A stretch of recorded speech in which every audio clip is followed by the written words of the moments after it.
व्याख्यामुद्रां करसरसिजैः पुस्तकं शङ्खचक्रे बिभ्रद्भिन्न स्फटिकरुचिरे पुण्डरीके निषन्नः अमलानश्रीरमृतविशदैरंशविप्लावय नमाविर्भूयादनकमहिमा मानसे वागधीशः नमस्ते प्राणेश प्रणतविभवायावनिमगाः नमो स्वामिन् रामप्रियतमनमन् गुरुगुण नमस्तुभ्यं भीमप्रबलतमकृष्णेष्ट भगवन् नमः श्रीमन्मध्वप्रदिश सुदर्शन्नो जय जय श्रीगुरुभ्यो नमः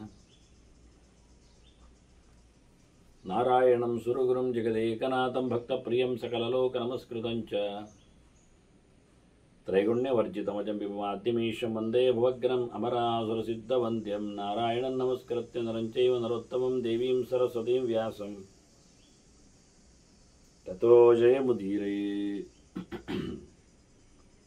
ವೇದವ್ಯಾಸರ ಮಹಾಭಾರತದ ಚಿಂತಕರಿಗೆ ವಂದನೆಗಳು. ಶಾಂತಿ ಪರ್ವದ 338ನೆಯ ಪ್ರವಚನ ಮತ್ತು ನಾರದರ ಬಗ್ಗೆ ಉಗ್ರಸೇನನಿಗೆ ಕೃಷ್ಣ ಹೇಳುತ್ತಾ ಇದ್ದ ಸಮಾಚಾರ, ಮುಖ್ಯವಾಗಿ ಎಂತಹ ಗುಣವಂತ ಇರ್ತಾನೆ ಎನ್ನುವುದರ ಒಂದು ವಿಶೇಷ ಚಿಂತನೆಗಾಗಿ ಧರ್ಮರಾಜ ಹೊರಟಿದ್ದ. ಅದಕ್ಕಾಗಿ ಭೀಷ್ಮರು ಈ ಘಟನೆಯನ್ನು ಉದ್ಧಾರ ಮಾಡಿದ್ದಾರೆ. ಬಹಳ ಒಳ್ಳೆಯ ಗುಣಗಳಿಂದ ತುಂಬಿದವನನ್ನಾಗಿ ನಾರದರನ್ನು ಹೇಳುತ್ತಾ, ಭಕ್ತಿಮಾನ್ ಸಹ ಸದಾ ವಿದ್ವಾನ್, ಒಳ್ಳೆ ತಿಳಿದವ, ಒಳ್ಳೆ ಭಗವಂತನ ಮೇಲೆ ಎಚ್ಚರದಿಂದ ಪ್ರೀತಿಯನ್ನಿಟ್ಟವ ಅಂತ ಬಹಳ ದೊಡ್ಡ ಸಂಗತಿ ನಾರದರ ಬಗ್ಗೆ ಹೇಳುತ್ತಾ ಅವನು ಲೋಕವನ್ನು ತಿಳ್ಕೊಂಡ ರೀತಿಯನ್ನು ಉಲ್ಲೇಖ ಮಾಡ್ತಾನೆ. ಇದೆಲ್ಲ ಕೆಲವು ಅನೇಕ ಅರ್ಥಗಳ ಆಯಾಮಗಳೆಲ್ಲ ತೆರೆದುಕೊಳ್ಳತಕ್ಕಂಥ ಮಾತುಗಳಿರುವ ಹಾಗೆ, ತ್ರಿಗುಣಂ ಗುಣಭೋಕ್ತಾರಂ ಪಂಚಯಜ್ಞಾತ್ಮಕಂ ತಥಾ ಯಥಾವತ್ಸ ವಿಜಾನಾತಿ ತಸ್ಮಾ ಸರ್ವತ್ರ ಪೂಜಿತಃ ಅಂತ ಎಲ್ಲೆಡೆ ಅವನಿಗೆ ಮರ್ಯಾದೆ ಬರಲಿಕ್ಕೆ ಕಾರಣ ಅವನು ಪ್ರಪಂಚವನ್ನು ಕಂಡ ಬಗೆ. ಒಂದೆಡೆ ಗುಣತ್ರಯಗಳ ಬಗ್ಗೆ, ಅಂದರೆ ಜಡವಾದ ತತ್ವಗಳ ಬಗ್ಗೆ, ಅಂದರೆ ಮೂಲ ಪ್ರಕೃತಿ ವಾಸ್ತವವಾಗಿ ಜಡವಾದ್ದನ್ನು, ಮೂರು ಗುಣಗಳನ್ನು, ಸತ್ವರಜಸ್ಸು ತಮಸ್ಸುಗಳನ್ನು, ಅದರ ಪ್ರಭೇದಗಳನ್ನು, ಅದರ ವಿಷಯಗಳನ್ನು ಇದನ್ನು ತಿಳ್ಕೊಂಡಿದ್ದಾನೆ. ಇನ್ನೊಂದು ಕಡೆಯಲ್ಲಿ ಗುಣಭೋಕ್ತಾರ, ಈ ಇಡೀ ಪ್ರಪಂಚದಲ್ಲಿ ಬರತಕ್ಕಂಥ ಶಬ್ದಸ್ಪರ್ಶ ರೂಪ ರಸಗಂಧಗಳ ವಸ್ತುವಿನ ವಿಷಯಗಳ ಅನುಭವವನ್ನು ಪಡೆಯತಕ್ಕಂಥ ಜೀವ ಪ್ರಪಂಚವನ್ನು ನೋಡಿದ್ದಾನೆ. ಅವರು ಅನೇಕ ಪ್ರಕಾರಗಳಲ್ಲಿ ಭೋಜನವನ್ನು ಮಾಡುತ್ತಾರೆ, ಭೋಗವನ್ನು ಮಾಡುತ್ತಾರೆ. ದೇವರಿಗೆ ಕೊಟ್ಟು ಮಾಡುತ್ತಾರೆ, ದೇವರಿಗೆ ಕೊಡದೆ ಮಾಡುತ್ತಾರೆ, ಜನರಿಗೆ ಕೊಟ್ಟು ಮಾಡುತ್ತಾರೆ, ಜನರಿಗೆ ಕೊಡದೆ ಮಾಡುತ್ತಾರೆ, ತನಗೂ ಕೊಡದೆ ತನಗೇ ಕೊಡುತ್ತಾ ಮೋಸದಲ್ಲಿ ನಡೆಸಿಕೊಡುತ್ತಾರೆ. ಇವೆಲ್ಲ ಹಾಗಾಗಿ ಇದನ್ನು ಅತ್ಯಂತ ಪ್ರಶಸ್ತವಾಗಿ ಉಪಯೋಗಿಸಿಕೊಳ್ಳುವಲ್ಲಿ ಅವರು ಉತ್ತಮರಾಗ್ತಾರೆ, ಮಧ್ಯಮರಾಗ್ತಾರೆ, ನೀಚರಾಗ್ತಾರೆ ಅಂತ ಹೇಳ್ಬೋದು. ಇದರ ಆಚೆಗೆ ಭಗವಂತನೊಬ್ಬ ಏನಿದ್ದಾನೆ, ಪಂಚಯಜ್ಞಾತ್ಮಕಂ, ಅವನು ಇವರು ಮಾಡತಕ್ಕಂಥ ಎಲ್ಲ ಕರ್ಮಗಳ ಸ್ವಾಮಿಯಾಗಿ ನಿಂತಿದ್ದಾನೆ, ಫಲಪ್ರದನಾಗಿ ಬಂದಿದ್ದಾನೆ. ಆತ್ಮ ಅಂದರೆ ಸ್ವಾಮಿ ಅಂತ ಅರ್ಥ ಇಲ್ಲಿ.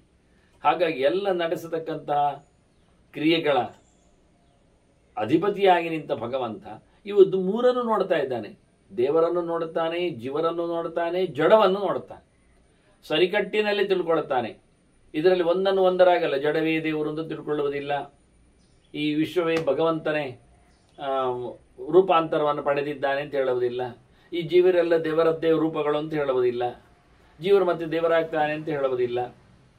ಹೀಗಾಗಿ ಸರ್ವಂ ಕಲ್ವಿದಂ ಬ್ರಹ್ಮ ಅಂತ ಹೇಳ್ತಾ ಜಡ ಜೀವ ದೇವ ಎಲ್ಲ ಒಂದೇ ಅಂತ ಹೇಳಿಕೊಂಡು ಇರುವುದೆಲ್ಲ ಒಂದೇ ಬಗೆ. ಇದು ಯಾವುದು ಅಲ್ಲದೆ ಯಥಾವತ್, ಅದರಲ್ಲಿ ಪ್ರತ್ಯೇಕವನ್ನು ಹೇಳಿತ್ತು. ಗುಣ ಎಲ್ಲಿದೆ, ಅದರ ಭೋಗ ಎಲ್ಲಿದೆ, ಅದರ ಬಗ್ಗೆ ಫಲ ಕೊಡುವವ ಎಲ್ಲಿದ್ದಾನೆ ಅಂತ ಪ್ರತ್ಯೇಕವಾದ ವ್ಯವಸ್ಥೆಗಳನ್ನು ಉಲ್ಲೇಖ ಮಾಡಿದ್ದಾರೆ. ಬಹಳ ಅದ್ದೂರಿಯಾಗಿ ಅದನ್ನು ತಿಳಿಸಿಕೊಟ್ಟಿದ್ದಾರೆ. ಹಾಗೆ ಲೋಕಸ್ಯ ವಿವಿಧಂ ಚಿತ್ತಂ ಪ್ರೇಕ್ಷತೆ ಚ ಅಪಿ ಅಕುತ್ಸಯನ್, ಪ್ರತಿಯೊಬ್ಬರ ಮನುಷ್ಯನ ಚಾಳಿಗಳು ಇವನಿಗೆ ಗೊತ್ತು ನಾರದರಿಗೆ. ಆದರೆ ಅದನ್ನು ನೋಡ್ತಾ ಇದ್ದಾರೆ, ಸಾಕ್ಷಿಭೂತರಿದ್ದಾರೆ. ಪ್ರತಿಯೊಬ್ಬರದ್ದು ಅಂದಾಗ ಹಿಂದೆ ಬಂದಾಗೆ ಆಚೆ ದಾನವರದ್ದು ನೋಡ್ತಾನೆ, ಈಚೆ ದೇವತೆಗಳದ್ದು ನೋಡ್ತಾನೆ, ನಡುವೆ ಮನುಷ್ಯರ ಲೋಕದಲ್ಲಿಯೂ ತಿರುಗ್ತಾನೆ. ಆದರೆ ಯಾವುದನ್ನು ಸಹ ಅಂಗಿಸದೆ ಯಾವುದರ ಬಗ್ಗೆಯೂ ಏನೂ ರೀತಿಯಾದಂಥ ನಿಂದೆ ಕಮೆಂಟ್ ಇಲ್ಲದೆ ಇದನ್ನು ಭಗವಂತನ ಒಂದು ಅಧೀನವಾಗಿ ನೋಡ್ತಾನವ. ಸಂಸರ್ಗ ವಿದ್ಯಾ ಕುಶಲ, ಮತ್ತು ಯಾರಲ್ಲಿ ಹೇಗೆ ಇರಬೇಕು ಅಂತ ಬಹಳ ಚೆನ್ನಾಗಿ ಗೊತ್ತವನಿಗೆ. ಸಂಸರ್ಗ ಅಂದರೆ ಸೇರಿಕೊಳ್ಳುವುದು ಅಂತ ಅರ್ಥ. ಸಂಘ ಸಂಸ್ಥೆಗಳಲ್ಲಿ, ಸಮಾಜದಲ್ಲಿ ಎಂತಹ ಒಡನಾಟಗಳನ್ನು ಎಂತಹ ಒಡನಾಡಿಗಳಲ್ಲಿ ಮಾಡಿಕೊಳ್ಳಬೇಕು ಅಂತ ಅದೊಂದು ವಿದ್ಯೆ. ಸಂಸರ್ಗ ವಿದ್ಯೆ ಅಂತ ಒಂದು ವಿದ್ಯೆ ನೋಡಿ. ಸಂವರ್ಗ ವಿದ್ಯೆ ಅಲ್ಲ, ಅದು ಬೇರೆ ಉಪನಿಷತ್ತಿನದ್ದು, ಅದು ಬಿಡಿ, ಅದು ಅತ್ಯಂತ ಎತ್ತರದ್ದು. ಇದು ಸಂಸರ್ಗ ವಿದ್ಯೆ. ಯಾರ ಜೊತೆಯಲ್ಲಿ ಹೇಗೆ ಬದುಕುವುದು ಎನ್ನುವುದೊಂದು ವಿಶಿಷ್ಟವಾದಂತಹ ಒಂದು ಪದ್ಧತಿ. ಅವರವರಿಗೆ ತಕ್ಕುದಾಗಿ ಅವರಂತೆ ಬದುಕುವ ರೀತಿ. ಕೆಲವು ಗೋಸುಂಬೆಗಳು ಮರ ಮಟ್ಟುಗಳಲ್ಲಿ ತಮ್ಮ ಬಣ್ಣವನ್ನು ಬದಲಾಯಿಸಿಕೊಂಡು ಯಾರಿಗೂ ಸಿಗಲಾರದಂತೆ ಆಯಾ ಮರದ ನೆಲೆಯಲ್ಲಿ ಇರ್ತವೆ.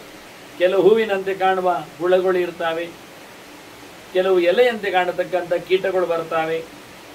ಅದರಂತೆ ಇವನು ಸಂಸರ್ಗ ವಿದ್ಯೆ. ಎಂಥ ಜನರಲ್ಲಿ ಕಳ್ಳರಲ್ಲಿ ಕಳ್ಳರ ಹಾಗೆ, ಪಂಡಿತರಲ್ಲಿ ಪಂಡಿತರಂತೆ, ಮೋಸಗಾರರಲ್ಲಿ ಮೋಸ ಮಾಡುವವರಂತೆ ಹಾಗೆ ಇದ್ರೆ ಮಾತ್ರ ಅವರಿಗೆ ಭಾರಿ ಖುಷಿಯಾಗು, ಒಪ್ಪಿಕೊಳ್ಳುತ್ತಾನೆ. ಇಲ್ಲಾಂದರೆ ಕಳ್ಳರ ಕಾರ್ಯಕ್ರಮದಲ್ಲಿ ಒಬ್ಬ ಸುಭಗ ಬಂದರೆ ಅವನನ್ನು ಅವರು ಮುಗಿಸಿ ಬಿಡ್ತಾರೆ ಕೂಡಲೇ, ಇವ ನಮ್ಮ ಸಮಾಜ ರೀತಿಯಲ್ಲಿ ಇಲ್ಲ. ಹಾಗೆ ಯಾರಲ್ಲಿ ಯಾವ ರೀತಿಯಾದಂತಹ ಜತೆ ವ್ಯವಸ್ಥೆಯನ್ನು ನಡೆಸಿಕೊಡಬೇಕೆಂದು ಬಹಳ ಚೆನ್ನಾಗಿ ತಿಳ್ಕೊಂಡಿದ್ದಾನೆ. ಆದ್ದರಿಂದ ಅವನನ್ನು ಯಾರೂ ಸಹ ದೂರ ಮಾಡುವುದಿಲ್ಲ. ತಸ್ಮಾ ಸರ್ವತ್ರ ಪೂಜಿತ. ಆ ಲೆಕ್ಕದಲ್ಲಿ ನಾಸೂಯತಿ ಆಗಮಂ ಕಂಚಿತ್. ಯಾರಾದರೂ ಬಂದರೂ ಯಾರನ್ನು ದೂರ ಮಾಡುವುದಿಲ್ಲ. ಯಾರಾದರೂ ಏನನ್ನಾದರೂ ಹೇಳಿದರೂ ಅದು ಯಾವುದೋ ಸೊಲ್ಲನ್ನು ಸಹ ತಪ್ಪು ಅಂತ ಹೇಳಲಿಕ್ಕೆ ಹೋಗುವುದಿಲ್ಲ. ಅದರಲ್ಲಿ ಏನು ತಪ್ಪಿಲ್ಲದಿದ್ದರೆ ತಪ್ಪು ಹೇಳುವ ಗೋಜಿಗೆ ಹೋಗುವುದಿಲ್ಲ. ಯಾವುದೇ ಶಬ್ದವನ್ನು ಎಕ್ಸೆಪ್ಟ್ ಮಾಡುತ್ತಾನೆ, ಯಾವುದೇ ಶಾಸ್ತ್ರವನ್ನು ಓದಿಕೊಳ್ಳಿಕ್ಕೆ ನೋಡುತ್ತಾನೆ. ಮತ್ತೆ ಅದರ ಹಾಗೆ ನಡೆಯುವುದಿಲ್ಲ. ಸ್ವನಯೇನ ಉಪಜೀವತಿ. ತಾನು ತನ್ನ ಕಲಿಕೆಯಿಂದ ಅದರ ಅರ್ಥವನ್ನು ಸರಿ ಮಾಡಿಕೊಂಡು ಉಪಯೋಗಿಸಿಕೊಳ್ತಾನೆ. ಯಾರು ಬಂದರೂ ಅವರು ಹೇಳಿದಾಗೆ ಕೇಳಲಿಕ್ಕೇನು ಹೋಗುವುದಿಲ್ಲ. ಅವನನ್ನೇ ಅವನು ತಿದ್ದಬಹುದು. ಅಂದು ತನ್ನ ಪಾಡಿಗೆ ತಾನಿರ್ತಾನೆ. ಹೆಚ್ಚಾಗಿ ದಡ್ಡರು ಮಾತ್ರ ಇನ್ನೊಬ್ಬರು ಹೇಳಿದಾಗೆ ಕೇಳುವುದು. ಸ್ವಂತಿಗೆ ಅವರಲ್ಲಿಲ್ಲ. ಹೇಳುವುದು ಕೇಳಲಿ, ಆನಂತರ ಅದರ ಬಗ್ಗೆ ಚೆನ್ನಾಗಿ ವಿಮರ್ಶೆ ಮಾಡಿಕೊಂಡು ಚಿಂತನೆ ಮಾಡಿಕೊಂಡು ನಡೆಯಬೇಕಾದ. ಅದು ಹೊರತುಪಡಿಸಿ ಈಚೆ ಬಾ ಆಚೆ ಹೋದ, ಆಚೆ ಹೋಗು ಆಚೆ ಬಂದ, ಅದು ತಿನ್ನು ಅದು ತಿಂದುಬಿಟ್ಟು, ಇದು ಬೇಡ ಇದು ಬಿಟ್ಟ, ಅರ್ಥ ಇಲ್ಲ ಅವನಿಗೆ. ಹಾಗಾಗಿ ಯಾರಲ್ಲಿಯೂ ಪರಿಪೂರ್ಣವಾದಂಥ ವಿಶ್ವಾಸವನ್ನಾಗಲಿ ಅವರ ಅಡಿಯಾಳಾಗಲಿ ಆಗಿಕೊಳ್ಳದೆ ಸ್ವಂತವಾದ ಯೋಚನೆಯನ್ನು ಮಾಡಿಕೊಳ್ಳಲಿಕ್ಕೆ ಬೇಕು ಅಂತ. ಅವಂಧ್ಯ ಕಾಲ, ಅದಕ್ಕೆಲ್ಲ ಪುರುಸೋತ್ತಿಲ್ಲರಿಂದ ಹೆಚ್ಚಿನವರು ಹೇಳೋದು. ಅದಕ್ಕೆ ಮೊದಲೇ ಹೇಳ್ತಾನೆ, ನಾರದ ಹೇಗಿದ್ದಾನೆ ಕೇಳಿದ್ರೆ ಅವನು ಟೈಮ್ ವೇಸ್ಟ್ ಮಾಡ್ತಿರಲಿಲ್ಲ, ಆಯ್ತಲ್ಲ. ಯಾವುದೇ ಸಮಯವನ್ನು ಅವನು ಕೊಲ್ತಿರಲಿಲ್ಲ. ಯಾವ ಸಣ್ಣ ಹೊತ್ತನ್ನು ಸಹ ಅವನು ದೊಡ್ಡ ಸಂಗತಿಯಾಗಿ ನೋಡ್ತಿದ್ದ. ಅದೇ ಲೀಸ್ಟ್ ಬಾದರ್ ಅಂತೇಳಿ ಅದನ್ನು ನೆಗ್ಲೆಕ್ಟ್ ಮಾಡಿ ಬಿಡ್ತಾ ಇರಲಿಲ್ಲ. ಸಮಯದ ಪ್ರಜ್ಞೆ ಅವನಲ್ಲಿ ಬಹಳ ಚೆನ್ನಾಗಿತ್ತು. ಅದನ್ನು ಚೆನ್ನಾಗಿ ಉಪಯೋಗಿಸಿಕೊಳ್ತಿದ್ದ. ಹಾಗಾಗಿ ಅವನು ಬಹಳ ಅದ್ದೂರಿಯಾಗಿ ತನ್ನನ್ನು ತಾನು ಮಣಿಸಿಕೊಳ್ಳುವಲ್ಲಿ, ಜಯಿಸಿಕೊಳ್ಳುವಲ್ಲಿ, ಬೆಳೆಸಿಕೊಳ್ಳುವಲ್ಲಿ ಸಮರ್ಥನಾದ ವಶ್ಯಾತ್ಮ. ಹೆಚ್ಚು ಜನರೆಲ್ಲ ಸೋಲುವುದು ಇಲ್ಲಿಯೇ. ಅವರನ್ನು ಅವರೇ ಆಳ್ಲಿಕ್ಕೆ ಆಗ್ತಾ ಇಲ್ಲ. ಅವರಿಗೆ ಅವರನ್ನೇ ತೃಪ್ತಿಪಡಿಸಲಿಕ್ಕೆ ಬರ್ತಾ ಇಲ್ಲ. ಅವರಿಗೆ ಅವರೇ ಹೇಳಲಿಕ್ಕೆ ಕೇಳುತ್ತಾ ಇಲ್ಲ. ಹಾಗಾಗಿ ಅತಿ ಕೃಷ್ಣ ಹೇಳಿದ್ದು, ಆತ್ಮ ಇವ ಖ್ಯಾತ್ಮನೋ ಬಂಧು ಆತ್ಮ ಇವ ರಿಪುರಾತ್ಮನಃ ಅಂತ. ಅವನಿಗೆ ಅವನ ಮನಸ್ಸೇ ಶತ್ರು, ಅವನಿಗೆ ಮನಸ್ಸೇ ಮಿತ್ರ. ಹಾಗಾಗಿ ಮನಸ್ಸು ಹೇಳಿದಂತೆ ಜೀವ ಕುಣಿಯುವುದಲ್ಲ, ಜೀವ ಹೇಳಿದಂತೆ ಮನಸ್ಸು ಕೇಳಬೇಕು ಒಳ್ಳೆಯ ಸಂಗತಿಗಳಲ್ಲಿ ಎಲ್ಲ. ಈ ನೆಲೆಯಲ್ಲಿ ಅವನು ಮನಸ್ಸು ಯಾವತ್ತೂ ಮೋಸ ಮಾಡಲಿಕ್ಕೆ ನೋಡ್ತದೆ, ಸೋಮಾರಿಯಾಗಿರ್ತದೆ, ಮಲಗಲಿಕ್ಕೆ ಓಡ್ತದೆ. ಆದರೆ ಅದನ್ನು ಬಗ್ಗಿಸಿಕೊಳ್ಳುವ ಕತೆ ಇವನಲ್ಲಿ. ಅದನ್ನು ಮಾಡಿಕೊಂಡವ ಹೇಳಿ ಅದರಿಂದ ಜಗತ್ತು ಅವನನ್ನು ಮೆಚ್ಚಿದೆ ಅಂತ ಹೇಳುತ್ತಾ, ಕೃತಶ್ರಮ ಕೃತಪ್ರಜ್ಞ ನಚತೃಪ್ತ ಸಮಾಧಿತ. ಒಳ್ಳೆ ಪರಿಶ್ರಮ ಜೀವಿ ಅಂತ. ಹಾಗೆ ಒಳ್ಳೆ ತಿಳ್ಕೊಂಡಿದ್ದಾನೆ. ಕೇವಲ ಕೆಲಸ ಕೆಲಸ ಅಂತೇಳಿ ಸಾಯ್ತಾ ಇಲ್ಲ.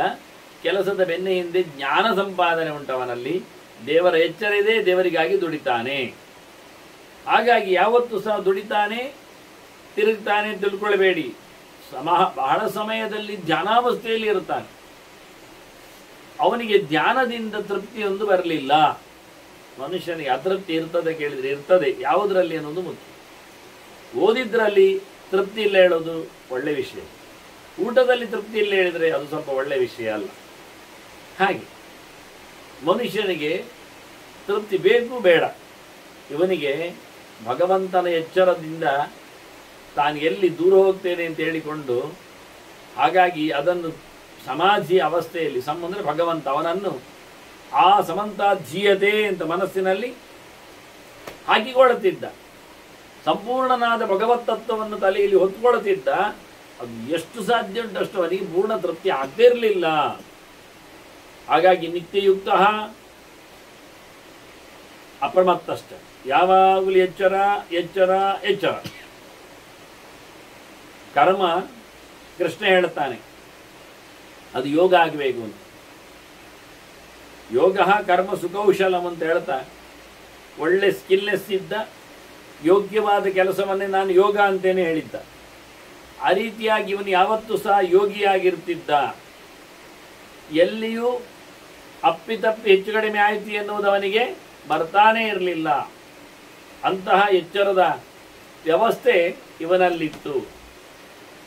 ಮತ್ತೆ ಅದಕ್ಕೋಸ್ಕರ ಕೆಲಸ ಮಾಡುವಲ್ಲಿ ಎಲ್ಲ ನಾಚಿಕೆ ಎಲ್ಲ ಇಲ್ಲ. ಕೆಲವರಿಗೆಲ್ಲ ಓದುವುದರಲ್ಲೆಲ್ಲ ಕೆಲವೊಮ್ಮೆ ನಾಚಿಕೆ, ಎಲ್ಲರೂ ನೋಡ್ತಾರಲ್ಲ ಅಂತೇಳಿ ಓದುವುದು ಕೇಳ್ತಾರೆ ಅಂತೇಳಿ. ಏನಾಯಿತು? ನಾಪತ್ರಪಶ್ಚ ಯುಕ್ತಶ್ಚ ನಿಯುಕ್ತ ಶ್ರೇಯಸೇ ಪರೈಹಿ.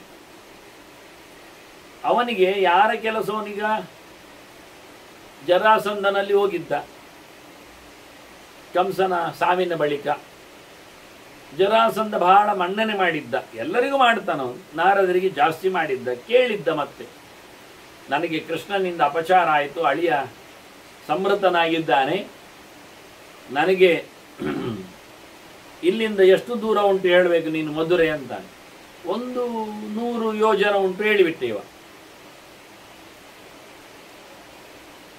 ಅವ 100 ಯೋಜನಕ್ಕೆ ಸರಿಯಾಗಿ ಗದೆಯನ್ನು 100 ಸುತ್ತು ಬಳಸಿ ಬಿಸಾಡಿ ಅದು ಮಧುರೆಗೆ ಹೊರಗೆ 1 ಯೋಜನದಲ್ಲಿ ಉಳಿದೋಯ್ತು. ಯಾಕೆ? ಅವನು ನಾರದ ಹೇಳಿದ್ದು ಸರಿ ಇತ್ತು, 100 ಯೋಜನ ಅಂದ. ಅಂದರೆ 100 ಯೋಜನ ಅಂದರೆ 100 ಪ್ಲಸ್ 1 ಅಂತ ಅರ್ಥ. ಅದು ಹೇಳುವ ವಿಧಾನ ಹಾಗೆ ಸಂಸ್ಕೃತದಲ್ಲಿ ಎಲ್ಲ, ಮೊದಲು ಚಿಲ್ಲರೆ ಹೇಳಿ ಮತ್ತೆ ಇಡೀ ಹೇಳುವ ಕ್ರಮ. ಅವ ಒಂದೇ 100 ಅಂತ ತಿಳ್ಕೊಂಡ. ಹಾಗಾಗಿ ಪ್ಲಸ್ 1 ಅರ್ಥ ಆಗಲಿಲ್ಲ ಅವನಿಗೆ ಭಾಷೆಯಲ್ಲಿ. ಆದ್ದರಿಂದ ಸ್ವಲ್ಪ ಹಿಂದಕ್ಕೇನೆ, ಮೊದಲ ಹಿಂದಕ್ಕೇನೆ ಬಿತ್ತದು. ಸುತ್ತು 1 ಕಮ್ಮಿ ಮಾಡಿದ್ದಾನೆ, 1 ಯೋಜನೆ ಮುಂದೆ ಹೋಗೋದು ನಿಲ್ತಿದ್ದದು. ಈಗ ಜಾವ್ಲಿನ್ ಥ್ರೋವಲ್ಲಿ ಎಲ್ಲ, ಡಿಸ್ಕರ್ ಥ್ರೋವಲ್ಲಿ ಎಲ್ಲ ತಿರುಗ್ತಾರಲ್ಲ, ತಿರುಗುವುದರಿಂದ ಅದು ದೂರ ಓಡ್ತದೆ ಅಂತ ಕ್ರಮ ಹೌದಲ್ಲ. ಆದರೆ ಗದೆಯೂ ಲಾಸ್ ಆಯ್ತು ಅವನಿಗೆ, ಗುರಿಯೂ ಸಿಗಲಿಲ್ಲ. ಅದರ ಬದಲಿಗೆ ಮತ್ತೊಂದು ಅವನಿಗೆ ಕಷ್ಟ ಆದದ್ದು. ಯಾಕೆಂದರೆ ಆ ಪಾಯಿಂಟಲ್ಲಿ ಅವನ ಉಂಟು ಮಾಡಿದ ತಾಯಿ ಇದ್ಲು, ಜರೆ ರಕ್ಕಸಿ, ಅವಳ ಮಂಡೆಗೆ ಬಿದ್ದು ಸತ್ತಿದ್ದಳು. ಹಾಗಾಗಿ ಗದೆ ವೇಸ್ಟ್, ತಾಯಿ ಸತ್ಲು, ಗುರಿ ಸಿಗಲಿಲ್ಲ ಅನ್ನುವ ಬಹಳಷ್ಟು ದೊಡ್ಡ ಅವನಿಗೆ ತೊಂದರೆ ಆಯಿತು ಜರಾಸಂಧ. ಇದೆಲ್ಲ ನಾರದರು ಮಾಡಿದ್ದು. ಅದಕ್ಕೆ ಹೇಳಿದ್ದು, ನಾರದರಿಗೆ ಮಾತಾಡುವಲ್ಲಿ ಹೇಳಿಕೊಡುವಲ್ಲಿ ಎಲ್ಲ ನಾಚಿಕೆಯಲ್ಲಿಲ್ಲ. ಅಂಥವರ ಹತ್ರ ಎಲ್ಲ ಹೋಗಿದ್ದಾನೆ, ಹಾಗೆಲ್ಲ ಹೇಳುತ್ತಾನೆ, ತಿಳಿಸಿಕೊಡ್ತಾನೆ. ಕಂಸನಿಗೊಂದು ಇಡಿಸಿ ಹಾಕಿದ್ದಾನೆ ಎಲ್ಲ ಹೇಳಲಿಕ್ಕಿಲ್ಲ. ಯಾಕೆ? ಅವನು ನಿಯುಕ್ತ ಶ್ರೇಯಸೇ ಪರೈಹಿ, ಒಟ್ಟು ಸಮಾಜದ ಒಳಿತಿಗಾಗಿ ಅವನನ್ನು ತೊಡಗಿಸಿದ್ದಾರೆ ಈ ಕೆಲಸ ನೀನು ಮಾಡಲಿಕ್ಕೆ ಅಂತ. ಅಂಬಾಸಿಡರ್ ಕೆಲಸ ಇದ್ದಾಗೆ, ದೂತನ ಕೆಲಸ ಇದ್ದಾಗೆ. ಅದನ್ನು ಚಾಡಿ ಹೇಳುವುದು ಅಂತ ಹೇಳುವುದಲ್ಲ, ಅದು ಹಿಡಿಸಿ ಆಗ್ತಾನೆ ಅಂತ ತಿಳಿಸುವುದಲ್ಲ. ಅದು ಅವನಿಗೆ ಹಾಗೆ ಗುಟ್ಟಲ್ಲಿ ಹೇಳು ಅಂತ ಹೇಳಿದ್ದಾರೆ. ಪರೈಹಿ ನಿಯುಕ್ತ ಶ್ರೇಯಸೆ, ಒಳಿತಿಗಾಗಿ. ಮತ್ತೆ ಅವನ ಒಳಿತಿಗಾಗಿ ಆಯ್ತಲ್ಲ, ಇದಕ್ಕಿಂತ ಜಾಸ್ತಿ ಸಜ್ಜನರ ಒಳಿತಿಗಾಗಿ, ದೇಶದ ಕ್ಷೇಮಕ್ಕಾಗಿ ಅವನನ್ನು ನಿಯೋಜನೆ ಮಾಡಿದ್ದಾರೆ. ಯಾರು? ಪರರು. ಪರರು ಅಂದರೆ ಅವನಿಗಿಂತ ಉತ್ತಮರಾದವರು, ದೊಡ್ಡವರು. ವಿಶೇಷವಾಗಿ ವಿಷ್ಣು ಮತ್ತು ಬ್ರಹ್ಮ ಮತ್ತು ಶಿವ ತ್ರಿಮೂರ್ತಿಗಳು ನಮಗೆ ಭಾರಿ ಎತ್ತರದಲ್ಲಿದ್ದಾರೆ. ಹಾಗಾಗಿ ಮನೋಭಿಮಾನಿಯಾದ ಶಿವ ಅವನ ಮನಸ್ಸನ್ನು ಹೀಗೆ ತಿದ್ದುತ್ತಾ ಇದ್ದಾನೆ. ಜ್ಞಾನಶಕ್ತಿಯನ್ನು ಕೊಡುವವ, ವಿಜ್ಞಾನ ದೇವತೆಯಾದವ ಬ್ರಹ್ಮ. ಸಂಪೂರ್ಣವಾಗಿ ಅವನಿಗೆ ಫಲವನ್ನು ಕೊಡುವವ, ಯಶಸ್ಸು ಬರುವಂತೆ ಮಾಡುವವ, ಸೇವೆಯನ್ನು ಕೊಳ್ಳುವವ ಅದು ನಾರಾಯಣ. ಹೀಗಾಗಿ ಅವನಿಗೆ ಉತ್ತಮನಿಂದ ನಿಯೋಜನೆ ಇದೆ. ಆದ್ದರಿಂದ ಅವನಾಗಿಯೇ ಪೆದ್ದು ಪೆದ್ದಾಗಿ ಅವನ ಇಂಟ್ರೆಸ್ಟಲ್ಲಿ ಮಾಡುವುದಲ್ಲ, ಅವನು ಮಾಡುವಂಥ ಎಲ್ಲ ಕೆಲಸಗಳ ಬೆನ್ನ ಹಿಂದೆ ದೊಡ್ಡವರ ಆದೇಶಗಳಿವೆ ಅಂತಾನೆ ಕೃಷ್ಣ. ಹಾಗಾಗಿ ಅಭೇಕ್ತ ಪರಗುಹ್ಯಾನ, ಯಾವುದೇ ವ್ಯಕ್ತಿಗಳ ರಹಸ್ಯ ಅವನ ಹತ್ತಿರದಲ್ಲಿ ಎಂದು ಹೊರಗೆ ಹೋಗ್ತಿರಲಿಲ್ಲ. ಅದಕ್ಕೆ ನಾರದರು ಬೇಕಾದ್ರು. ಭಾರಿ ಸೀಕ್ರೆಟ್ ವ್ಯಕ್ತಿ ಅಂತೇವರು, ಗುಟ್ಟು ರಟ್ಟು ಮಾಡುವುದಿಲ್ಲ. ಅದಕ್ಕೋಸ್ಕರ ಅವರನ್ನೇ ಹೆಚ್ಚಾಗಿ ರಾಯಭಾರಿಯನ್ನಾಗಿ ಕಳಿಸ್ತಾರೆ ದೇವತೆಗಳು, ಅದರಿಂದ ಕೆಲಸ ಹಾಳಾಗುವುದಿಲ್ಲ ಅಂತ. ಅದರೊಟ್ಟಿಗೆ ಅವನು ಯಾವತ್ತೂ ಸಹ ನಗರಿಷ್ಯತಿ ಅರ್ಥಲಾಭೇಶು ನಾಲಾಭೇ ತು ವ್ಯಥತ್ಯಪಿ, ಏನಾದರೂ ಕೆಲಸ ಆದರೆ ಖುಷಿ ಪಡೋದು, ಕೆಲಸ ಆಗದಿದ್ರೆ ವ್ಯಥೆ ಪಡುವುದು, ಎರಡೂ ಇಲ್ಲ ಅವನಲ್ಲಿ. ಸಂಭ್ರಮಿಸುವುದು ಇಲ್ಲ, ವಿಭ್ರಮಕ್ಕೂ ಒಳಗಾಗುವುದಿಲ್ಲ ಅವನು. ಕೆಲಸ ಆದರೂ ಆಗದಿದ್ರು ಎಲ್ಲ ದೇವರ ಇಚ್ಛೆ ಅಂತೇಳಿ ಚೆನ್ನಾಗಿ ತಾಟಸ್ಥ್ಯ ಭಾವದಿಂದ ನೋಡಿಕೊಳ್ಳುವವನವನು. ಅದಕ್ಕೆ ಸ್ಥಿರ ಬುದ್ಧಿ ಅಸಕ್ತಾತ್ಮ ಅಂತಾರೆ. ರಿಸಲ್ಟಿನಲ್ಲಿ ಅವನು, ಫಲದಲ್ಲಿ ಅವನು ಎಂದೂ ಸಹ ಅಂಟಿಕೊಳ್ಳುವುದಿಲ್ಲ. ಕೆಲಸವನ್ನು ಬಹಳಷ್ಟು ಅದರೊಳಗೆ ಮುಳುಗಿಕೊಂಡು ಮಾಡುವುದಲ್ಲ, ಮಾಡಲಿಕ್ಕೆ ಉಂಟು ಕರ್ತವ್ಯ ಅಂತೇಳಿ ಕಾರ್ಯಮಿತ್ಯೇವ ಯತ್ ಕರ್ಮ, ಮಾಡಬೇಕಾದ್ದು ವಿದ್ಯುಕ್ತವಾದದ್ದು ಅಂತ ಮಾಡ್ತಾನೆ ಹೊರಟು ಅದರ ಫಲದ ಆಸೆಯಲ್ಲಿ, ಅದನ್ನು ಮಾಡುವಾಗ ಆಗತಕ್ಕಂಥ ಒಂದು ಆಟದ ಕಥೆಯಲ್ಲಿ. ಕೆಲವರಿಗೆ ಅದೊಂದು ಗಮ್ಮತ್ತು, ಚಪಾತಿ ಮಾಡಲಿಕ್ಕೆ ಇರ್ತದೆ, ತಿನ್ನಬೇಕು, ಅದರ ಹಿಟ್ಟಿನಲ್ಲಿ ಉಂಡೆ ಮಾಡಿಕೊಂಡು ಅದನ್ನು ಆಡಿಸ್ತಾ ಓಡಿಸ್ತಾ ಬಿಡಿಸ್ತಾ ಗುದ್ದುತ್ತಾ, ಅಂದರೆ ಟೈಮ್ ವೇಸ್ಟು ಉಂಟು ಒಂದು ವಿಷಯದಲ್ಲಿ. ಮತ್ತು ಅದನ್ನು ಮಾಡುವಾಗಲೇ ಆಟದ ಹಾಗೆ ಅದನ್ನು ಲಟ್ಟಿಸಿಕೊಂಡು ತಿರುಗಿಸ್ಲಿಕ್ಕೆ ಉಂಟು, ಹಾರಿಸ್ಲಿಕ್ಕೆ ಉಂಟು ಎಲ್ಲ. ಇಂಥದ್ದನ್ನೆಲ್ಲ ಮಾಡಿಕೊಂಡು ಅದನ್ನೊಂದು ರೀತಿಯಿಂದ ಕರ್ಮದಲ್ಲಿ ಅವನು ತೊಡಗಿಕೊಳ್ಳುವುದು, ಕರ್ಮವನ್ನು ಎಂಜಾಯ್ ಮಾಡೋದು ಸ್ವಲ್ಪ ವಿಕೃತವಾದಂತಹ ನೆಲೆಯಲ್ಲಿ. ಇದು ತಪ್ಪು ಅಂತ, ಹಾಗಲ್ಲ ಅಂತ. ಇವನು ಮಾಡುವುದನ್ನು ಮಾಡ್ತಾನೆ, ಮಾಡಲಿಕ್ಕಿರುವಷ್ಟೇ ಮಾಡ್ತಾನೆ, ಬುದ್ಧಿ ಸ್ಥೈರ್ಯ. ಹಾಗಾಗಿ ಅವನನ್ನು ಲೋಕ ಮೆಚ್ಚುತ್ತಾ ಇತ್ತು ಅಂತ ಹೇಳಿ ಉಗ್ರಸೇನೆ ಕೃಷ್ಣ ಹೇಳುತ್ತಾ ಕೊನೆ ಮಾಡ್ತಾನೆ. ಇಂಥ ಒಳ್ಳೆ ಗುಣವಂತನನ್ನು ಲೋಕ ಮೆಚ್ಚದಿರುತ್ತದೆಯೇ? ತಂ ಸರ್ವಗುಣ ಸಂಪನ್ನಂ ದಕ್ಷಂ ಶುಚಿಂ ಅನಾಮಯಂ. ಕೆಲವರು ಒಳ್ಳೆ ಕ್ವಾಲಿಟಿ, ಒಳ್ಳೆ ಅವರಲ್ಲಿ ಗುಣವಂತಿಕೆಗಳು ಇರುತ್ತವೆ, ಆದರೆ ಸಾಮರ್ಥ್ಯ ಇರುವುದಿಲ್ಲ. ಅದಕ್ಕೆ ತಕ್ಕುದಾದಂತಹ ಸೇವೆ ಕೆಲಸ ಆಗುವುದಿಲ್ಲ. ಒಳ್ಳೆ ನಾಲೆಜ್ ಇದೆ, ಆದರೆ ಪಾಠ ಮಾಡಲಿಕ್ಕೆ ಬರುವುದಿಲ್ಲ ಕೆಲವೊಮ್ಮೆ. ಒಳ್ಳೆ ಮೈಕಟ್ಟಿದೆ, ಅದರ ಲೀಡರ್ಶಿಪ್ ಮಾಡಲಿಕ್ಕೆ ಅವನಲ್ಲಿ ಕಾಣುವುದಿಲ್ಲ ಯೋಗ್ಯತೆ.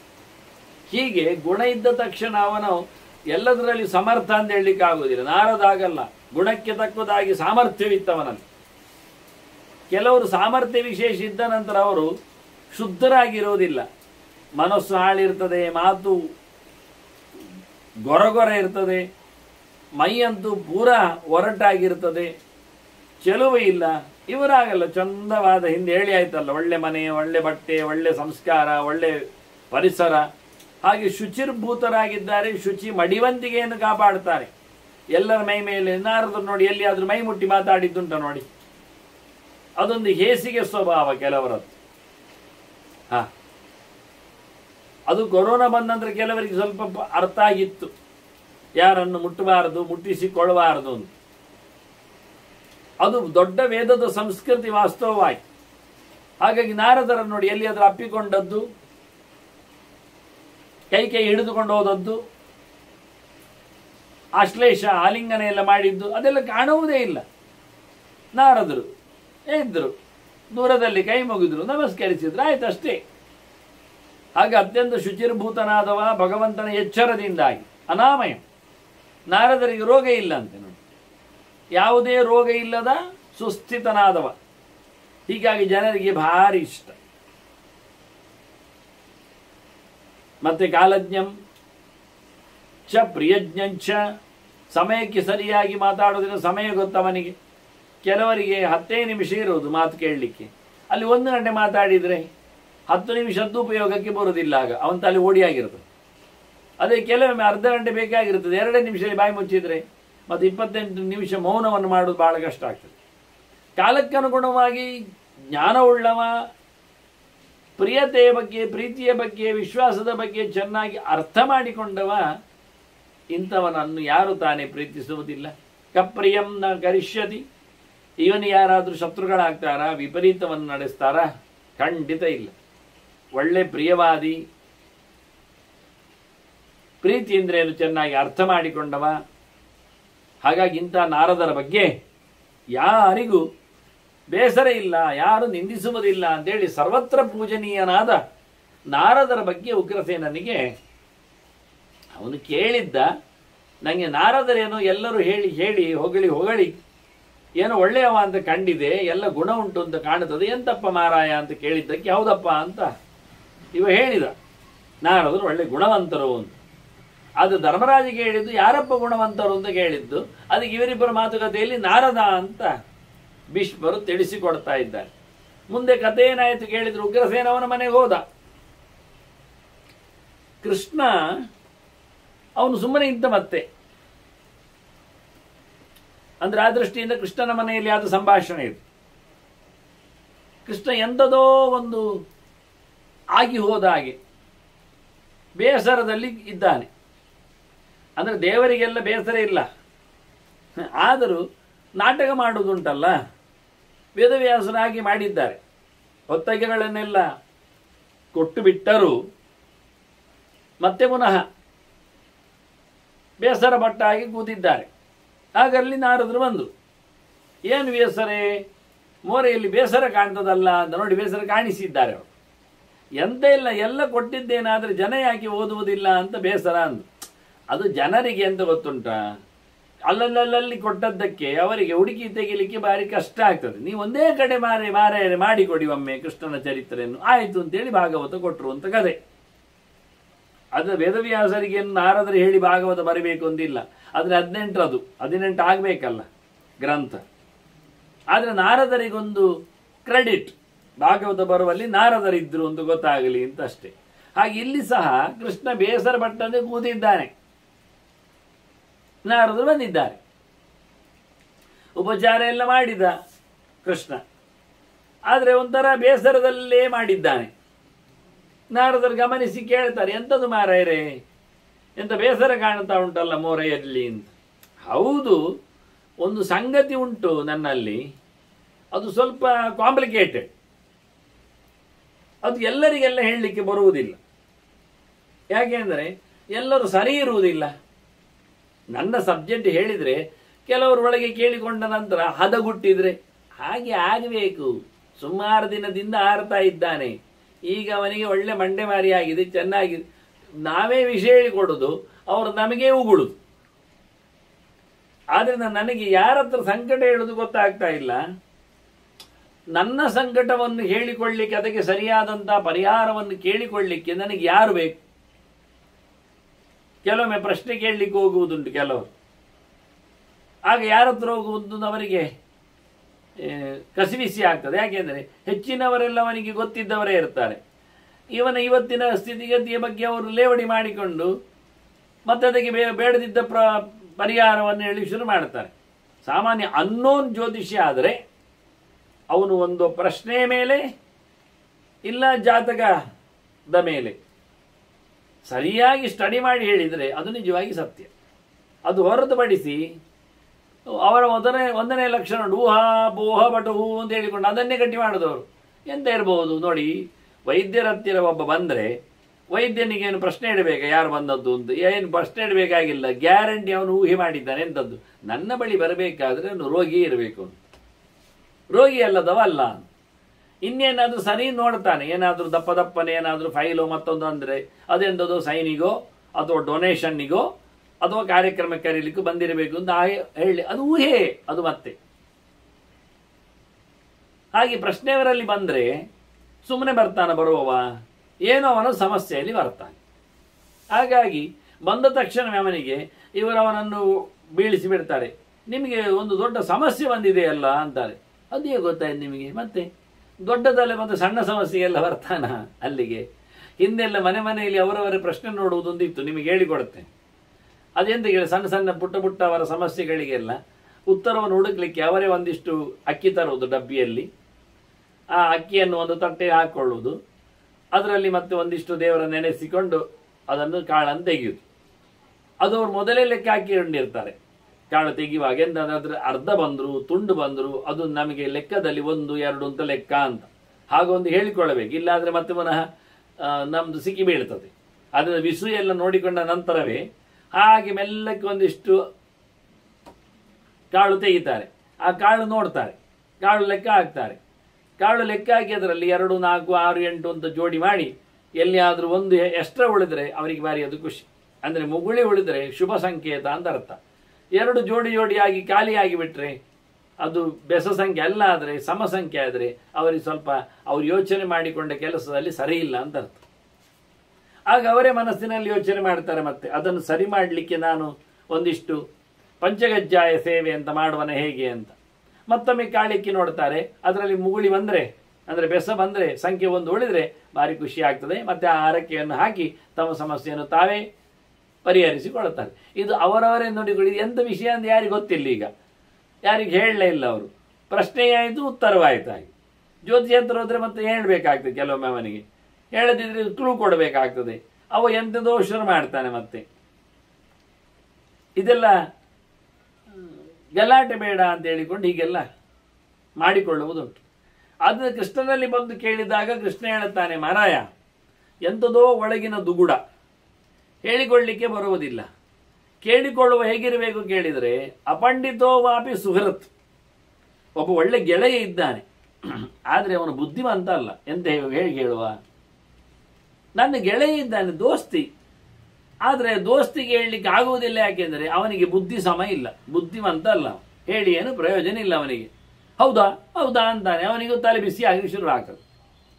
ಇಲ್ಲ, ಇನ್ನೊಬ್ಬ ಒಳ್ಳೆ ಬುದ್ಧಿವಂತ ಇದ್ದಾನೆ, ಅವನು ನನ್ನ ಗೆಳೆಯ ಅಲ್ಲ, ನನ್ನ ಪ್ರೀತಿಸುವುದಿಲ್ಲ. ಪಂಡಿತೋವಾಪಿ ಅನಾತ್ಮವಾನ್, ಅವನಿಗೆ ನನ್ನ ಮೇಲೆ ಅಷ್ಟು ಒಳ್ಳೆಯದಿಲ್ಲ. ಬುದ್ಧಿವಂತ ಇದ್ದಾನೆ ಹೇಳಲಿಕ್ಕೆ ಹೋದ್ರೆ ಅವ ನನ್ನನ್ನು ಪ್ರೀತಿಸುವುದಿಲ್ಲ. ನನ್ನ ಪ್ರೀತಿಸುವನತ್ರ ಹೇಳಲಿಕ್ಕೆ ಹೋದ್ರೆ ಅವನಿಗೆ ಬುದ್ಧಿ ಸಮ ಇಲ್ಲ. ಎಂತ ಮಾಡುವ ಈಗ? ಬುದ್ಧಿವಂತನು ಜೊತೆಯಲ್ಲಿ ವಿಶೇಷವಾಗಿ ನನ್ನನ್ನು ಪ್ರೀತಿಸುವನು ಮಿತ್ರನು. ಮಿತ್ರ ಮತ್ತು ಬುದ್ಧಿವಂತ ಎರಡೊಟ್ಟಿದ್ದವರು ಬೇಕು ನಿಜವಾಗಿ. ನಾ ಅಸಹೃತ್ ಪರಮಂ ಮೇದ್ಯ ನಾಪದೋರ್ಹದಿ ವೇದಿತ್ತು. ಯಾರು ನನ್ನ ಗೆಳೆಯ ಅಲ್ಲ, ಅವರು ನನ್ನ ಸಂಕಟವನ್ನು ಕೇಳಲಿಕ್ಕೆ ಯೋಗ್ಯರಲ್ಲ. ಯಾರು ತಿಳಿದವರಲ್ಲ, ಅವರು ನನ್ನ ಸಂಕಟವನ್ನು ಕೇಳಲು ಯೋಗ್ಯರಲ್ಲ. ಹೀಗೆ ಹೇಳಿಕೊಂಡು ನೀನೀಗ ಬರುವಾಗ ನನಗೊಂದು ಗಮ್ಮತ್ತು ಅನಿಸಿತು. ಯಾಕೆಂದ್ರೆ ಸತ್ವಂ ಸುರಚ್ಚ ವಿದ್ವಾಂಶ್ಚ, ನೀನೀಗ ನನ್ನ ಗೆಳೆಯನೂ ಹೌದು ಮತ್ತೆ ಒಳ್ಳೆ ತಿಳಿದವನು ಹೌದು. ನನಗೆ ಆದ್ರೆ ನಿನ್ನ ಹತ್ರ ಹೇಳ್ಬೋದು ನಾನು, ನೀನು ಮತ್ತೆ ಯಾರಿಗೂ ಹೇಳೋದಿಲ್ಲ, ನನಗೆ ಗೊತ್ತುಂಟು. ಜಿತಾತ್ಮ, ನೀನು ನಿನ್ನ ಮೇಲೆ ನಿನಗೆ ಪ್ರಭುತ್ವ ಇದೆ. ಹಾಗಾಗಿ ನಿನ್ನ ಮನಸ್ಸು ನಿನ್ನ ಮಾತು ಎಲ್ಲ ನಿನ್ನ ಅಂಡರ್ ಇರಲಿಕ್ಕಾಗಿ ನಿನ್ನ ಹತ್ರ ಹೇಳಿದರೆ ತಪ್ಪಾಗಲಿಕ್ಕಿಲ್ಲ. ಅದು ನೀನು ಕೇಳುವ ನನ್ನ ಸಂಕಟ ಏನು ಅಂತ ಹೇಳುತ್ತೇನೆ. ನಾನು ಎಲ್ಲರ ಕೆಲಸ ಮಾಡ್ತೇನೆ ನೋಡಿ. ಇಲ್ಲಿ ದಾಸ್ಯಂ ಐಶ್ವರ್ಯವಾದೇನ ಜ್ಞಾತೀನಾಂಚ ಕರೋಮ್ಯಂ, ನನ್ನ ಕುಟುಂಬದವರ ಸೇವೆ ನಾನು ಸುಮಾರು ಮಾಡ್ತೇನೆ. ಅಣ್ಣನ ಸೇವೆಯೂ ಮಾಡ್ತೇನೆ, ಬಲರಾಮಣ್ಣಂದು. ಎಂಥದು? ಅವರು ಹೇಳಿದ್ದಕ್ಕೆಲ್ಲ ಅವರೆಲ್ಲ ಲೀಡರು, ಅವರು ದೊರೆಗಳು, ನಾವು ಕೆಲಸದವರು. ಹಾಗಾಗಿ ನಾನು ಕೆಲಸದವರಂತೆ ಅವರ ವಿಷಯಗಳಿಗೆ ಅವರಿಗೆ ನಾನು ಸಹಾಯ ಮಾಡ್ತಿದ್ದೆ ಬೇಕಾದಾಗೆ. ಆದರೂ ದಿಶಂತಿ ಸತತಂ ಕ್ರುದ್ಧಾ ಜ್ಞಾತಿ ಸಂಬಂಧಿ ಬಾಂಧವ, ನನಗೆ ಆಗುವವರೇ ಅವರು, ನನ್ನ ಕುಟುಂಬದವರು, ನನ್ನ ಹೆಂಡತಿಯ ಆಚಿನವರು, ಕಡೆಯವರು, ನಮ್ಮಲ್ಲೇ ಮತ್ತೆ ಮತ್ತೆ ಬಂದು ಬೆಳೆದು ನಿಂತವರು. ಆದರೆ ಇವರೇ ನನ್ನನ್ನು ಬಹಳ ಕೀಳಾಗಿ ಸಿಟ್ಟಿನಲ್ಲಿ ಕೆಲಸ ಮಾಡಿಕೊಟ್ರು ಬೈತಾರೆ, ದ್ವೇಷ ಮಾಡ್ತಾರೆ, ದೂರ ಇಡ್ತಾರೆ, ಒಂಥರ ನೋಡ್ತಾರೆ. ಎಂತ ಮಾಡುವ? ದಿವ್ಯಾಪಿ ತಥಾ ಭೋಗ ದತ್ತಾದೇಶ ಮಯ ಪೃಥಕ್. ಅವರಿಗೆಲ್ಲ ನಾನು ಒಳ್ಳೆ ಒಳ್ಳೆ ಗಿಫ್ಟ್ಗಳನ್ನು ಕೊಟ್ಟಿದ್ದೇನೆ, ಬೇಕಾದಾಗ ಬೇಕಾದಷ್ಟು ಎಲ್ಲ, ತುಂಬ ಎಲ್ಲ ಕೊಟ್ಟಾಯ್ತು. ಆದರೂ ಅವರು ಪರಸ್ಪರಂ ಪ್ರದ್ವಿಷಂತಿ, ಅವರೊಳಗೆ ಹೇಳಿಕೊಂಡು ನನ್ನನ್ನು ಬೈತಾರೆ, ಲೇವಡಿ ಮಾಡ್ತಾರೆ, ದ್ವೇಷ ಮಾಡ್ತಾರೆ, ಒಬ್ಬರೊಬ್ಬರು ಹೇಳಿಸಿಕೊಂಡು ಒಬ್ಬೊಬ್ಬರನ್ನು ಎತ್ತಿಗಾಡ್ತಾ ಇದ್ದಾರೆ. ಎಂತ ಮಾಡಬೇಕಿದೆ? ಒಂದು ಉಪಾಯ ಹೇಳು ಮಾರಾಯ ಅಂತ. ಅದಕ್ಕೆ ನಾರದರು ಹೇಳ್ತಾರೆ, ಒಳ್ಳೆ ಉಪಾಯ ಉಂಟು ಮಾರ ಎಂತ. ಅವ್ರು ಹೇಳಿಕೊಂಡು ತಿರುಗುವುದಲ್ವ? ಹೌದು, ಹೇಳಿಕೊಂಡು ತಿರುಗ್ತಾರೆ. ನಿಂಗೆ ಅಲ್ವಾ ಬೈಯುವುದಲ್ವ? ಹೌದು, ಬೈತಾರೆ. ಅವರು ನಾಲಿಗೆ ಕತ್ತರಿಸಿ ಬಿಡು, ಇವನು ಉಪಾಯ. ಹೌದಾ? ಯಾವುದರಲ್ಲಿ ಕತ್ತರಿಸುವುದು? ಅನಾಯಸೇನ ಶಸ್ತ್ರೇಣ ಪರಿಮೃಜ್ಯ ಅನುವೃಜ್ಯತ. ತಿಕ್ಕಿ ತಿಕ್ಕಿ ತಿಕ್ಕಿ ತಿಕ್ಕಿ ಅಂದರೆ ಮೇಲೆ ಕೆಳಗೆ, ಆಚೆ ಈಚೆ, ಓರೆ ಕೋರೆ ಎಲ್ಲ ಸರಿಯಾಗಿ ತಿಕ್ಕಿಕೊಂಡ ಶಸ್ತ್ರದಿಂದ ನಾಲಿಗೆಯನ್ನು ಕತ್ತರಿಸಬೇಕು. ಅದು ಯಾವ ಶಸ್ತ್ರ? ಅನಾಯಸೇನ, ಕಬ್ಬಿಣದಲ್ಲ, ಲೋಹದ್ದಲ್ಲ. ಲೋಹವಲ್ಲದ ಶಸ್ತ್ರದಿಂದ ಮನುಷ್ಯನ ಜಿಹ್ವಾಂ ಉದ್ಧರ ಚೈತೇಶಾಂ ನವಕ್ಷಂತಿ ತತಃಪರಂ.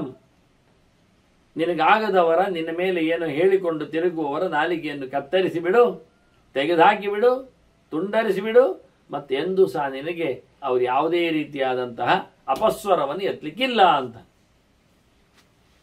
ಕೃಷ್ಣನಿಗೆ ಆಯುಧಗಳೆಲ್ಲ ಗೊತ್ತುಂಟು.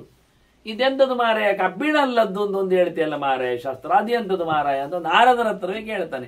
ಅದು ನಾಲಿಗೆ ಕತ್ತರಿಸುವ ಲೋಹದ ಅಲ್ಲದ ಆಯುಧಗಳೇನು ಅಂತ.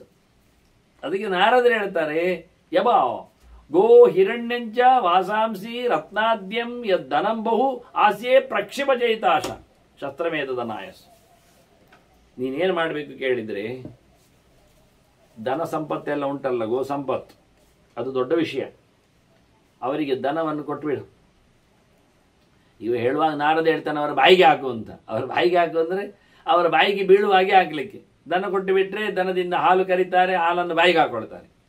ದನವನ್ನು ಕೊಟ್ಟು ಬಿಟ್ಟರೆ ಅವರು ಹಾಲನ್ನು ಕಡಿತಾರೆ, ಮೊಸರು ಮಾಡ್ತಾರೆ, ಮೊಸರು ಬಜ್ಜಿ ಮಾಡಿ ತಿಂತಾರೆ, ಮತ್ತೆ ಬಾಯಿಗೆ ಹಾಕ್ತಾರೆ. ದನವನ್ನು ಕೊಟ್ಟು ಬಿಟ್ಟರೆ ಹಾಲನ್ನು ತೆಗಿತಾರೆ, ಮೊಸರನ್ನು ಕಡಿತಾರೆ, ಮತ್ತೆ ತುಪ್ಪವನ್ನು ಮಾಡ್ತಾರೆ, ಅದರಲ್ಲಿ ಮತ್ತೆ ಭಕ್ಷ್ಯವನ್ನು ಮಾಡಿ ಗುಳು ಮಾಡ್ತಾರೆ. ಅಂತ ಒಟ್ಟು ಬಾಯಿ ಬಿತ್ತು. ಬಾಯಿ ಬಿಡಿಸು ಮಾರೆ ನೀನು. ಗೋ ಸಂಪತ್ತು, ಬಟ್ಟೆ ಬರೆಗಳನ್ನು ಕೊಡು, ಅವರದನ್ನು ಉತ್ಕೊಳ್ತಾರೆ, ಮೆರಿತಾರೆ. ಸರಹಾರಗಳನ್ನೆಲ್ಲ ಕೊಡು, ರತ್ನ ವೈಡೂರ್ಯಗಳನ್ನೆಲ್ಲ ಕೊಡು, ಬಂಗಾರನ್ನೆಲ್ಲ ಕೊಡು, ತುಂಬ ದುಡ್ಡು ಕೊಡು, ದುಡ್ಡು ಕೊಡು, ರಾಶಿ ಕೊಡು. ಹೀಗೆ ಅವರ ಬಾಯಿಗೆ ಇದನ್ನೆಲ್ಲ ಹಾಕುವ ಮೂಲಕ ಅವರು ಬಾಯಿ ಮುಚ್ಚುತ್ತಾರೆ. ಮತ್ತೆ ಇದೇ ನಮ್ಮದು ಅನಾಯಸ ಶಸ್ತ್ರ.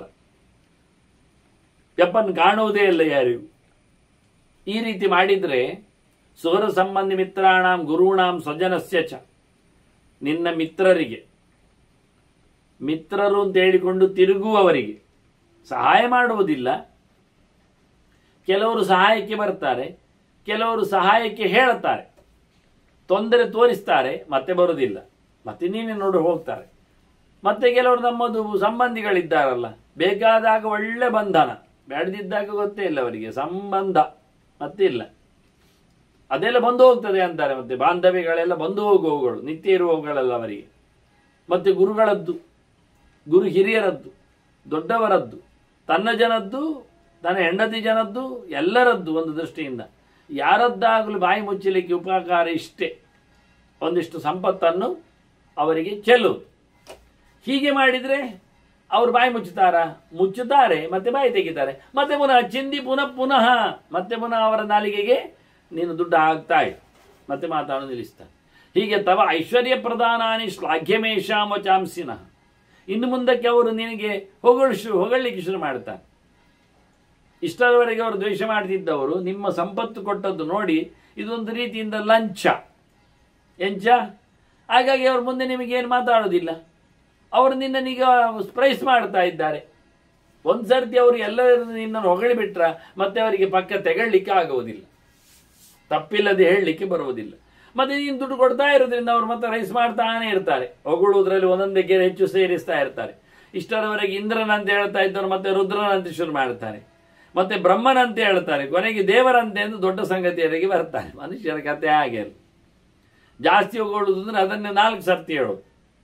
ಇದ್ದ ವಿಷಯವನ್ನೇ ಮೇಲೆ ಕೆಳಗೆ ಆಚೆ ಈಚೆ ಮಾಡಿ ಅದನ್ನೇ ಹೇಳು, ಬೇರೆ ಹೇಳಲಿಕ್ಕೆ ಬರುವುದಿಲ್ಲ ಅವರಲ್ಲಿ. ಅವರೇನು ಗೊತ್ತಿಲ್ಲ, ಹಾಗೆ ಇರಲಿ. ಹಾಗಾಗಿ ನೀನು ಅವರೆಲ್ಲರನ್ನು ಸಹ ಬಹಳ ಚೆನ್ನಾಗಿ ನೀನು ಓಲೈಸಿಕೊಂಡದ್ದರಿಂದ ಸಮರ್ಥಂ ತ್ವಾಂ ಅಭಿಜ್ಞಾಯ ಪ್ರಬದಂತಿ ಜೊತೆನವ, ನೀನು ಒಳ್ಳೆಯವನು ಅಂತ ಹೇಳ್ತಾರೆ. ಆವತ್ತಿನವರೆಗೆ ನೀನು ಅಸಮರ್ಥ ಬೂಸ್ ಅಂತ ಹೇಳ್ತಿದ್ರು, ಈಗ ನೀನು ನನ್ನ ಗುಡ್ ಅಂತಾರೆ, ಒಳ್ಳೆಯ ಬಹಳ ಚೆನ್ನಾಗಿದೆ. ನೋಡಿ, ಸಿಕ್ಕ ತಕ್ಷಣ ಅವರು ಪ್ಲೇಟ್ ಚೇಂಜ್ ಮಾಡಿದ್ದಾರೆ, ರೆಡಿ ಆಗಿದೆ. ಈಗ ನೋಡಿ, ನಾಲಿಗೆ ನೀನು ಕೆತ್ತಿದ್ದ ಹೌದಾ ಅಲ್ವಾ? ಹೌದು. ಬೈತಾ ಇದ್ದದ್ದು ನಾಲಿಗೆ ಎಲ್ಲಿ ಉಂಟು ಈಗ? ಅದು ಮಗುಚಿ ಬಿದ್ದಿದೆ, ಈಗ ತಿರುಗಿ ಬಿದ್ದಿದೆ. ಈಗ ಒಳ್ಳೆ ರೀತಿಯಲ್ಲಿ ಹೊಗಳ್ತಾ ಇದ್ದಾನೆ ಅಂತ ಹೇಳಿ ಬಹಳ ಖುಷಿ. ಹೀಗೆ ಕೇಳಿಸಿಕೊಂಡ ನಂತರ ಕೃಷ್ಣ ಹಾಗೆ ಮಾಡಿದ, ಪ್ರಯಿಸಿದ ಅಂತ ಹೇಳಿ ಭೀಷ್ಮರು ಎಲ್ಲ ಕೃಷ್ಣ ಅಲ್ಲೇ ಇದ್ದಾನೆ. ಚರಿತ್ರೆಯನ್ನು ನಾರದರು ಇದ್ದಾರೆ, ಮತ್ತೆಲ್ಲೇನು ಚರಿತ್ರೆಯನ್ನು ತಿಳಿಸ್ತಾರೆ ಅವರು, ಹೇಗೆ ಆಯಿತು ಅಂತ ಹೇಳಿ. ಇಂತಹ ವ್ಯಕ್ತಿತ್ವ ಉಳ್ಳವನ್ನು ನೋಡು, ಉಪಾಯ ಹೇಳಿಕೊಟ್ಟವ ನಾರದ ಎಷ್ಟು ದೊಡ್ಡವ ಅಂತ, ನಾರದನ ಬಗ್ಗೆ ಒಂದಿಷ್ಟು ಗುಣವಂತ ಅಂತ ಹೇಳುವುದನ್ನು ತಿಳಿಸಿಕೊಟ್ಟು ಮತ್ತೆ ಭೀಷ್ಮರು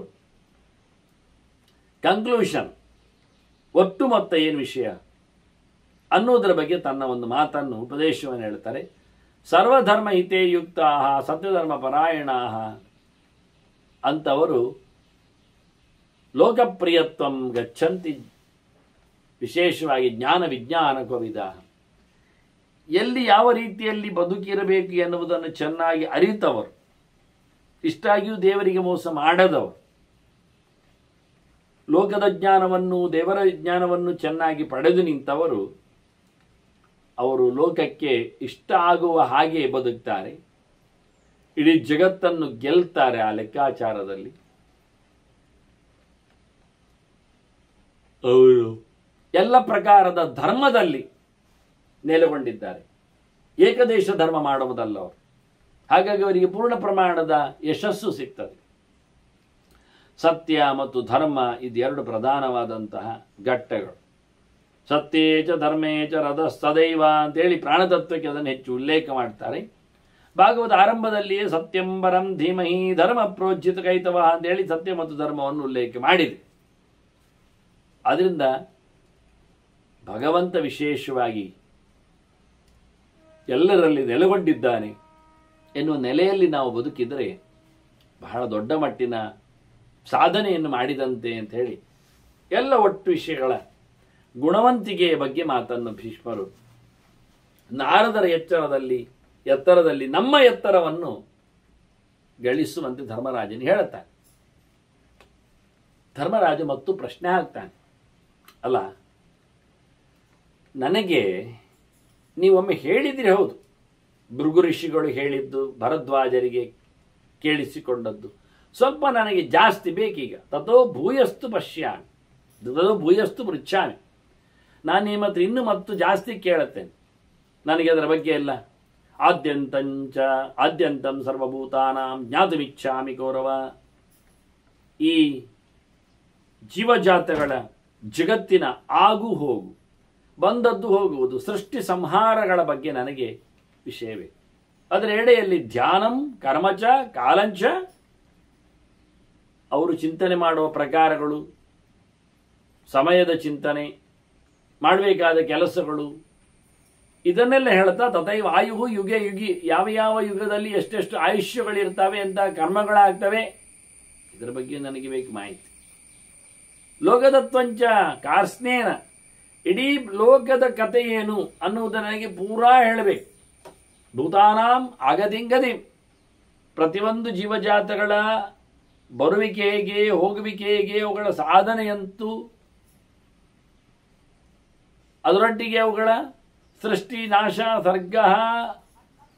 ಸರ್ಗಶ್ಚ ನಿಧನಂಚೈವ, ವಿಶಿಷ್ಟವಾಗಿರತಕ್ಕಂಥ ಸೃಷ್ಟಿ ಸಂಹಾರ, ಅದರೊಟ್ಟಿಗೆ ಕುತಯೇ ತತ್ಪ್ರವರ್ತದೆ, ಈ ಸೃಷ್ಟಿ ಸಂಹಾರಗಳು ಆಗುವುದಾದರೂ ಯಾರಿಂದ, ಹೇಗೆ, ಎಲ್ಲಿ ಎಂಥದು, ಭೇದಕಂ ಭೇದ ತತ್ವಂಚ ಅನ್ಯೇಷಾಂ ಮತಂತತ, ಈ ವಿಷಯದಲ್ಲಿ ಉಳಿದವರೇನು ಹೇಳ್ತಾರೆ, ತಪ್ಪು ಸಂಗತಿಗಳೆಷ್ಟಿವೆ, ಭಿನ್ನ ಭಿನ್ನ ಮತದವರ ವಾಕ್ಯಗಳು ಯಾವ ರೀತಿಯಲ್ಲಿ ವಿರುದ್ಧವಾಗಿವೆ, ಅದರ ವಿಶೇಷ ಏನು, ವ್ಯವಸ್ಥೆ ಏನು, ಪ್ರತ್ಯೇಕತೆ ಏನು, ಲೋಕದಲ್ಲಿನ ಭೇದ ತತ್ವ, ಭಿನ್ನತೆ, ಇವನ್ನೆಲ್ಲ ನನಗೆ ಹೇಳಬೇಕು, ನಾನು ಕೇಳಬೇಕು.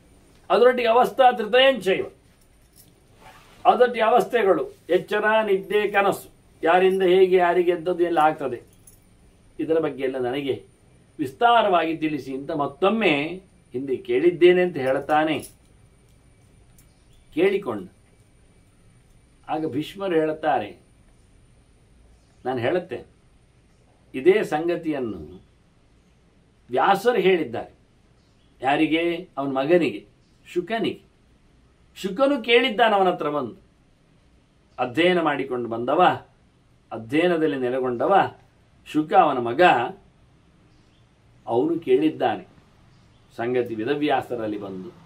ಅಧೀತ್ಯ ವೇದಾನ್ ಅಖಿಲಾನ್ ಸಾಂಗೋಪನಿಷದಃ ತಥಾ, ವೇದಗಳನ್ನೆಲ್ಲ ಅರಿತಿದ್ದಾನೆ. ವೇದಾಂಗಗಳನ್ನು ಹೇಗೆ ವೇದಗಳನ್ನು ಉಪಯೋಗಿಸಿಕೊಳ್ಬೇಕೆನ್ನತಕ್ಕಂಥ 6 ವೇದಾಂಗಗಳು, ಸ್ಮೃತಿಗಳು ಸೇರಿ 7, ಅದರಲ್ಲಿ ಜೊತೆಯಲ್ಲಿ ಉಪನಿಷತ್ತುಗಳನ್ನೆಲ್ಲ ಓದಿಕೊಂಡು ಬಂದಿದ್ದಾನೆ.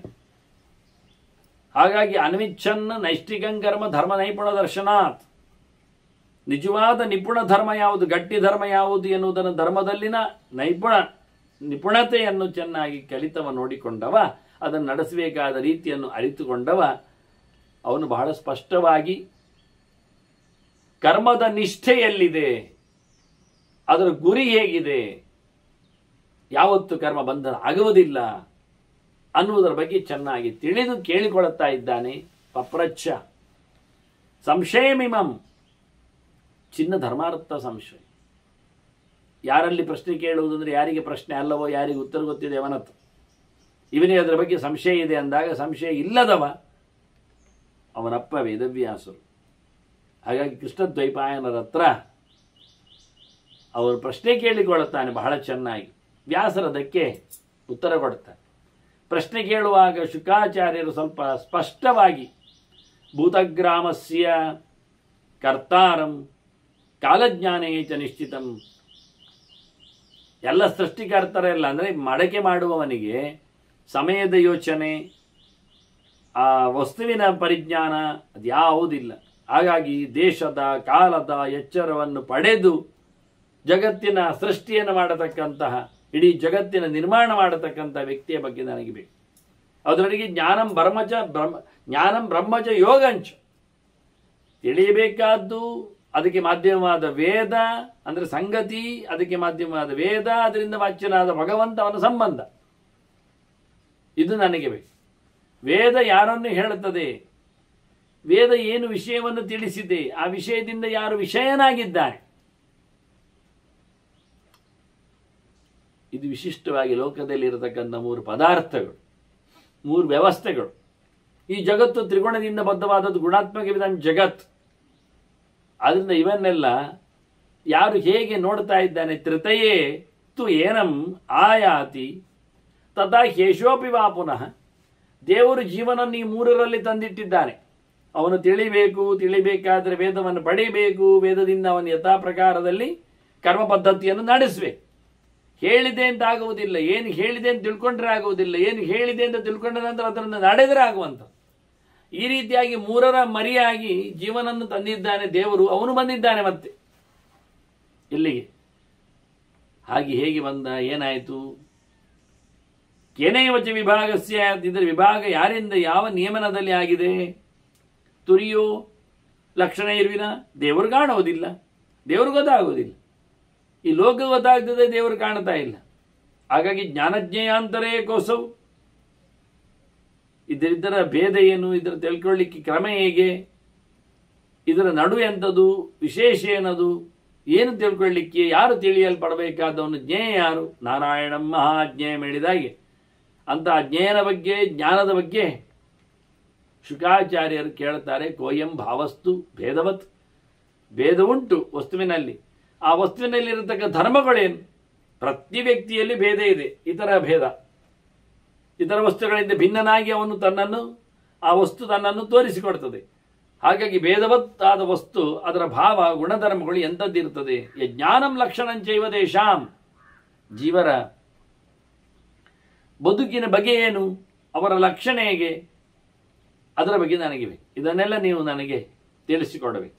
ಕರ್ತಾರಂಚೈವ, ಒಂದು ದೃಷ್ಟಿಯಿಂದ ನಮಗೆ ಅದು ಆತರ ಅಲ್ಲದೆ, ತೇಷಾಂ ಅಂದರೆ ಜೀವರ ಕರ್ತಾರಮೇವಚ, ಸೃಷ್ಟಿಕರ್ತನನ್ನು, ಯಜ್ಞಾನಂ ಲಕ್ಷಣಂಚೈವ, ಜ್ಞಾನದ ಲಕ್ಷಣ, ಕರ್ತನಾದಂಥ ಜೀವರ ವ್ಯವಸ್ಥೆ ಅಂದರೆ ಲೋಕಕರ್ತೃ ಆಗಿ, ಅಥವಾ ಜೀವನನ್ನು ಉಂಟು ಮಾಡಿದ ಭಗವಂತನ ಬಗ್ಗೆ. ಅಷ್ಟೇ ಅಲ್ಲದೆ ಬ್ರಾಹ್ಮಣರ ಕೃತ್ಯ, ಬ್ರಾಹ್ಮಣಸ್ಯ ಚೇತ್ ಕೃತ್ಯಂ, ಈ ಲೋಕದಲ್ಲಿ ನಾವು ತಿಳಿದವರು, ಜ್ಞಾನಿಗಳು, ಭಗವದ್ ಎಚ್ಚರವನ್ನು ಸಂಪಾದನೆ ಮಾಡಲಿಕ್ಕೆ ಯೋಗ್ಯರಾದವರು ಏನು ನಡೆಸಿಕೊಡ್ಬೇಕು, ತಿಳಿದ್ರೆ ಸಾಲದು, ಮಾಡಬೇಕಾದ್ದೇನು. ಯಾಕೆ ಕರ್ಮದ ನಿಷ್ಠೆಯ ಕತೆ ಉಂಟಲ್ಲ. ಇಷ್ಟನ್ನೆಲ್ಲ ಕೇಳಿದಾಗ ವ್ಯಾಸರು ಉತ್ತರ ಕೊಟ್ಟಿದ್ದಾರೆ ಅಂತ ಭೀಷ್ಮರು ಹೇಳ್ತಾರೆ. ಬಹಳ ಸಮುಗ್ಧವಾದ ಉತ್ತರವನ್ನು ಆರಂಭದಲ್ಲಿ ಮಾಡ್ತಾ ಮುಂದೆ ಬೆಳೆಸಿದ್ದಾರೆ ಅವರು.